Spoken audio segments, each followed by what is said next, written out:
justice for the victims. So you say you're unimpressed with Jacinda at the moment. You have been calling her meeting with the Twitter chief executive as a big talk fest. Yeah. Can you explain? Yeah, I just say what will it achieve? I don't think the Christchurch call has achieved anything to date. I think it'll be a nebulous feel-good thing, and I think if you say, as I do, that politics, particularly if you're in government, is really about where you put your time, your focus, your priority. I know that a huge resource in the Prime Minister's office, DPMC, other agencies, Ministry of Foreign Affairs is going into that. I think New Zealanders want to see a focus on what New Zealanders and their issues here in New Zealand, because look, heck, you just had an interview, there's no shortage of them, from record homelessness to house waiting lists worse than ever, to food parcel numbers high to emergency grants, to hundreds of thousands of parents in the Upper North Island around New Zealand really worried about measles and an epidemic there, no focus on that. You're not getting roads built, an economy that's weak. I mean, you name it. These are the things, New Zealanders' issues in New Zealand, where the focus should be. That to be said, everyday Kiwis don't care. Who are these everyday Kiwis who don't I'll tell you who they are. They're not the commentariat. They're not the media. They're not the people that commentate on this. They're not the people who shout loudest on Twitter. They're everyone else who get up, who go to work, who actually, in your interview before, hold several jobs, and you know what, are doing it tough because cost of living are rising, because homelessness is rising, and they need to focus on New Zealanders' issues in New Zealand, not on some sort of nebulous, far-off kind of feel-good thing. So I'm just saying this. Less time with Jack from Twitter and Zuckerberg from Facebook, and more time on New Zealanders in New Zealand. This is an issue that changed New Zealand. It changed the psyche of the whole country. It's got to be important. Surely you must think that this is an issue. The Christchurch attacks are the most heinous, awful thing I think we've ever seen. That they as you say, change things. I'm simply making the point that I don't believe talking to Twitter and Facebook about these things, having this sort of nebulous feel-good thing over at the UN next week is going to change anything in relation to that, or indeed the likelihood of it happening again. And right now in New Zealand, we've got really serious, pressing issues like homelessness, like measles, like an economy that's weakening and threatening people's livelihoods in New Zealand. Focus on that. Like 200,000 New Zealanders holding down 2 jobs in order to get by. We just had Fala Haulami on the show saying that this is affecting so many New Zealanders because they're working at the minimum wage. Would you pay government workers the living wage if you were the Prime Minister? I think the answer is twofold. Make sure you've got a strong economy. We don't have that at the moment. And actually, rather than what you're saying, focus on costs of living. The reason people are struggling at the moment right now, it seems to me, is those costs of living are going faster than income. And that's because of a bunch of ill-conceived dumb policies, actually, when it comes to rent, when it comes to petrol taxes, when it comes to electricity, that are pushing and piling on the pressures on people like those you talked about. So you wouldn't give them the living wage then? I think the problem with the living wage is you're talking about giving a 17-year-old a higher income increase who has no dependents and perhaps doesn't need it, whereas actually a mum or dad, a solo mum or dad with 2 or 3 children does. Now, we absolutely need to make sure we're providing for them through entitlements and support. I believe we do that. I'm making the point to you, actually the answer is more fundamental than the one you're giving. It's having a stronger economy and putting real pressure down on costs of living, which this government doesn't have a focus on. Thank you very much for your time this morning. Simon Bridges, leader of the National Party. Joe, just before we go to the News at 7, we're getting this amazing feedback from small business owners about how long they wait and the impact of waiting to be paid. So we're going to bring some of that to you. But boy, oh boy, some of you are really struggling as a result of particularly large companies taking too long to pay you. Thank you for telling us your stories. They're coming up. But at 7 o'clock, here's Melissa with the news. Questions remain over just how much the Labour Party president knew about allegations of sexual assault against a Labour staffer. An official inquiry into what happened is underway, and Nigel Haworth Health says he will consider his position once that's completed. National leader Simon Bridges thinks the writing is on the wall. I think it sounds like he's all but gone. I suppose what I would say about that, though, is how ultimately this is Jacinda Ardern's employee. It's not Nigel Horwath's, and she's ducking and diving on that accountability. I don't see why we should be hiding behind a QC's report. One person has said after their car crashed into a shipping container and burst into flames at an Auckland construction site, emergency services were called to the intersection at Boundary Road and Hanua Road in Papakura just after 10:30 last night. Like many accidents, speed is almost certainly a factor in the cause of this accident, and we ask people to drive to the conditions. And the Serious Crash Unit is investigating. People aren't being paid enough to live. That's the stance from a living wage campaigner. New figures from Statistics New Zealand show almost 200,000 people work 2 or more jobs just to get by. Fala Haulingi says minimum wage workers want support, but not in the way of handouts. We want to be valued and respected by being paid the living wage, right? And the government can do it. They can lead the way by starting paying their cleaners and the security guards who cleans their buildings the living wage. They can afford it.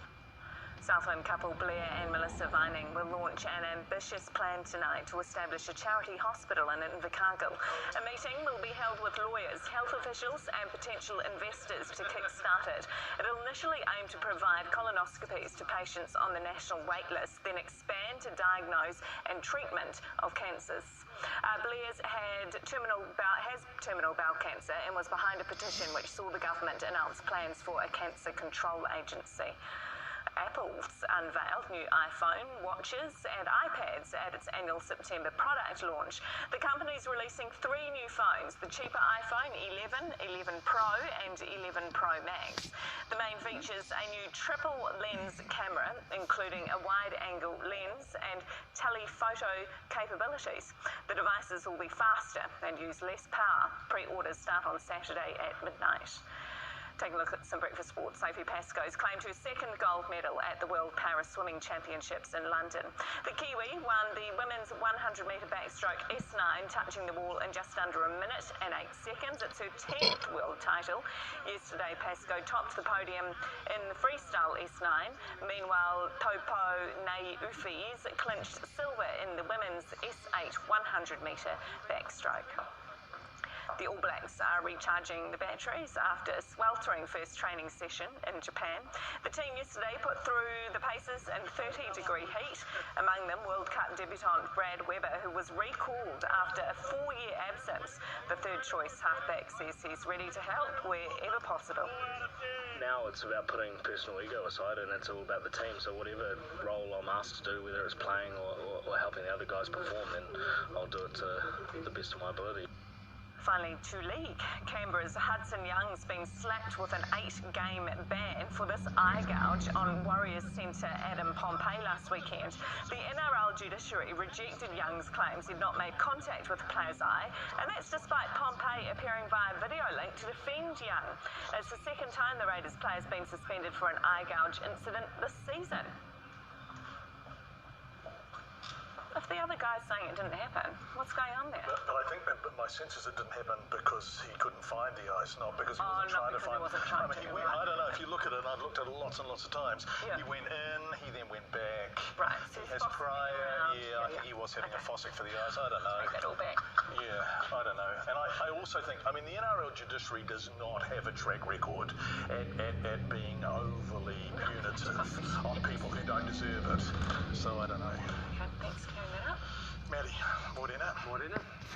Let's get straight into your weather, shall we? Because we've got a very busy half hour. That's what we're dealing with this Wednesday. Hump Day. Hump Day. We're almost there.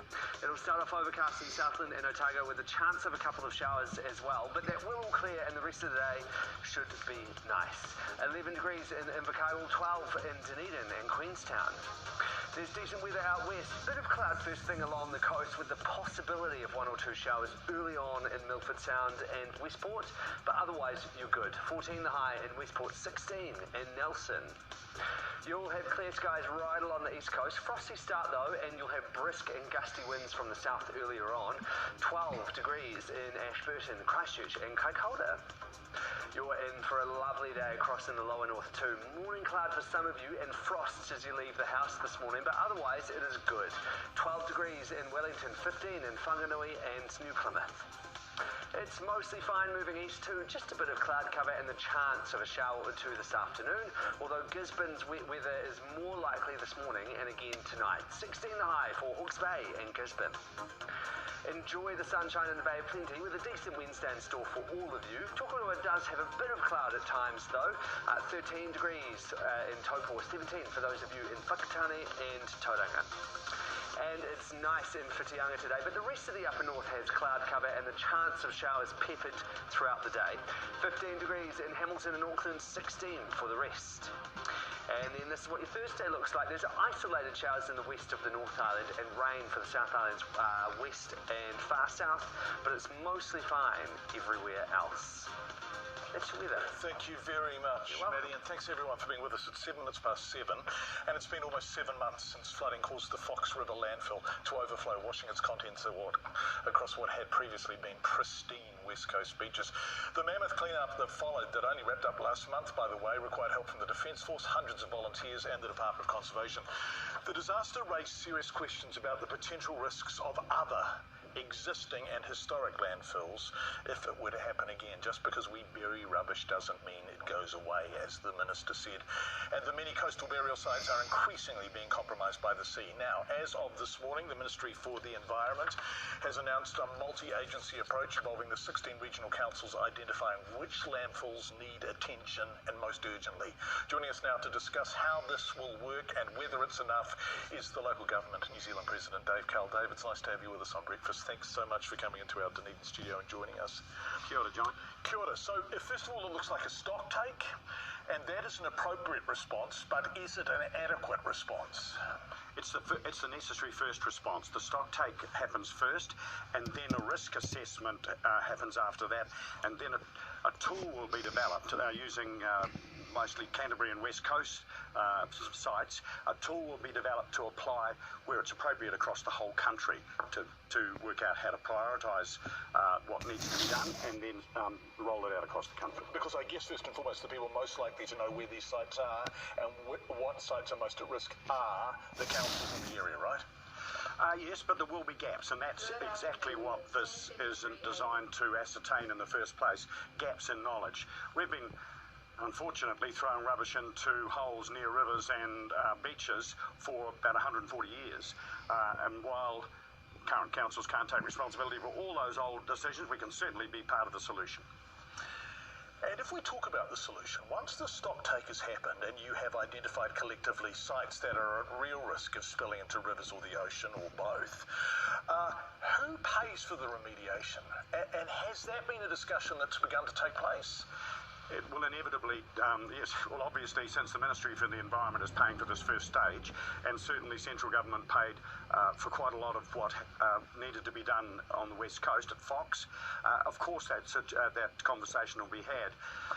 The reality is that when you get a very sparsely populated area like, say, the West Coast, it takes 3 hours to drive from one end to the other. There's only 6,000 residents. It's clearly not a rating base sufficient to cope with a major problem, and that will be the case in other parts of New Zealand as well. So there will have to be a funding input from councils, from central government and from the central government agencies. Yes, you're absolutely right. I mean, in a community like the West Coast, there simply aren't enough ratepayers to pay for remediation, right? And so are you at the stage, the councils that you represent, of collectively calling on the government to stump up the money, or do you think that they are going to?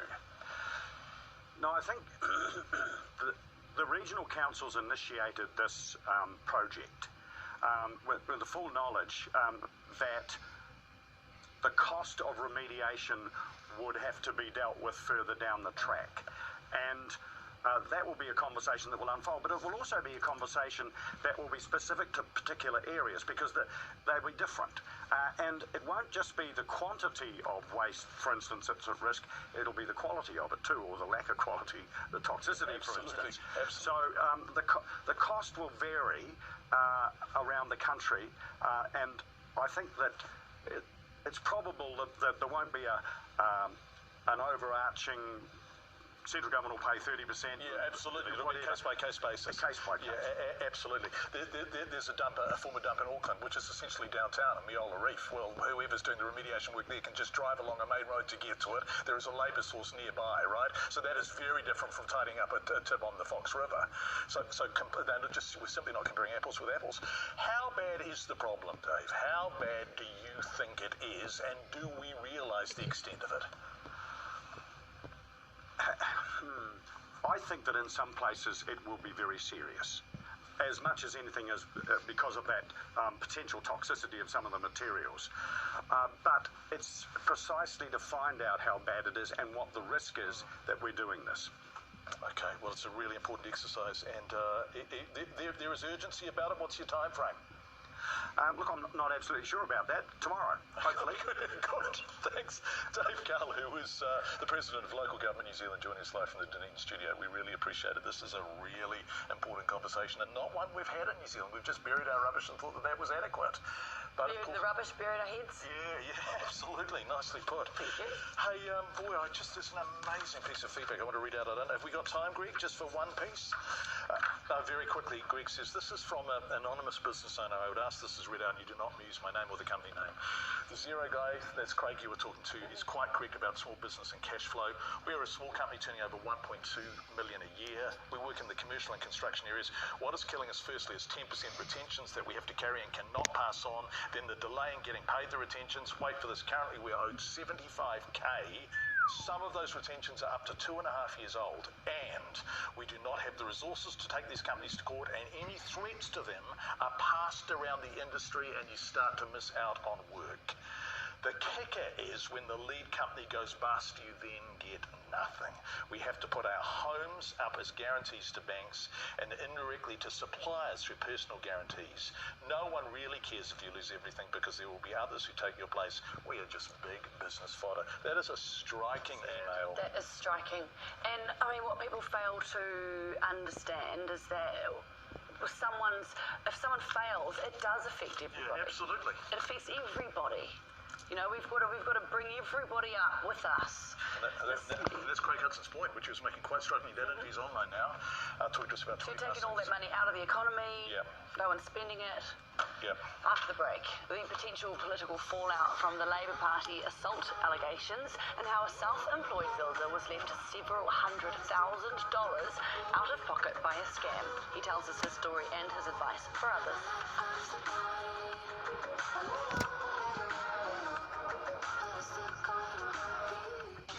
Te Reo Māori. Coming up after 7 sharp tonight. You will only be using the appliances you might find in any office kitchen. And make sure you're on time. They get mad because the trains are only 3 minutes too late. Then. They've locked themselves in the office. Kidding. You know them? Our paths have crossed with Mrs. Plummer once or twice before. Uh-oh. Grab a getaway from the crew room with our Island 72-hour sale. With flights from just $209 seat one way and premium economy from just $359 one way. Hurry, sale ends midnight 11 September. Book now at Air New Zealand. Drop everything! Spotlight's giant sale is on now. 30 to 60% off sheets, pillows, duvet covers, towels and more. 40% off all cushions and chair pads. Exclusions apply. Sale on now at Spotlight.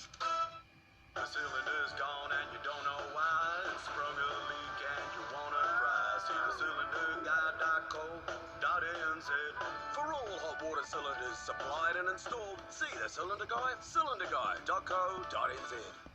Your dog loves parks, puddles, butts and faces, and you love your dog.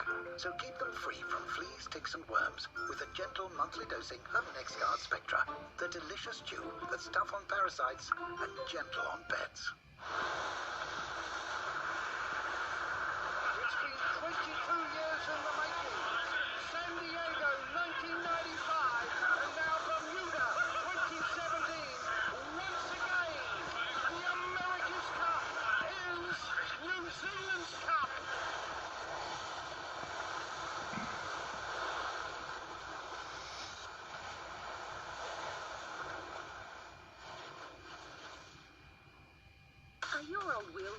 down? Or is it time for an upgrade? Borrow $15,000 for your new ride from just $57 per week and let the good times roll.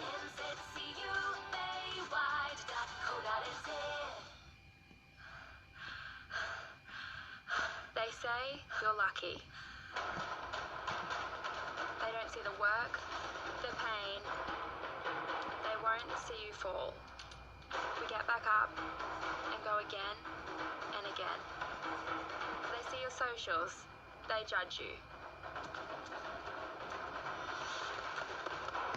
Yeah, it's probably luck. Tradie, anything's possible. We have over 20,000 people employed in the seafood industry in New Zealand. You think about New Zealand and who we are. We're people of the sea. With Expedia, it's easy to save on travel. Just book a flight and unlock discounts on select hotels that you can add to your holiday up until the day you leave. Only with Expedia. New Zealand's biggest furniture and bed sale is on. You won't beat this deal. Get 50% off this king single pop-up bed, now only $7.99. Plus huge savings in-store and online. Only at Big Save. New Beast Mode Triton now has the best offer. $39,990 plus on-roads for 4-wheel drive GLXR manual. You get 18-inch alloys, tons of power and torque to tow 3.5 tons. You get intelligent safety, 10-year powertrain warranty, connectivity, creature comforts, and a beast of a ute. Get into your Mitsubishi Motors dealer fast. Drive your ambition. Mitsubishi Motors. As we've heard this morning, questions remain over just how much the Labour Party president and, in fact, according to Simon Bridges, its leader, Jacinda Ardern, knew about allegations of sexual assault against a Labour staffer. An official inquiry into what's happened is underway. Nigel Harwood says he'll consider his position once that's completed, according to what it says. Joining us from Wellington this morning to provide some analysis is political commentator Dr. Bryce Edwards, who's also with Victoria University there in Wellington, of course. Dr. Edwards, we so appreciate you coming in. Thank you for your time. Morena, John. Morena, how is this playing out for Labour? Very badly. This is quite serious stuff, and it's all about integrity, and it's about the increased integrity challenge for Jacinda Ardern, for the Labour Party for this government, therefore, because we're seeing all these conflicting stories, we're seeing all this murkiness, and from the outside it looks like the Prime Minister hasn't been telling the truth.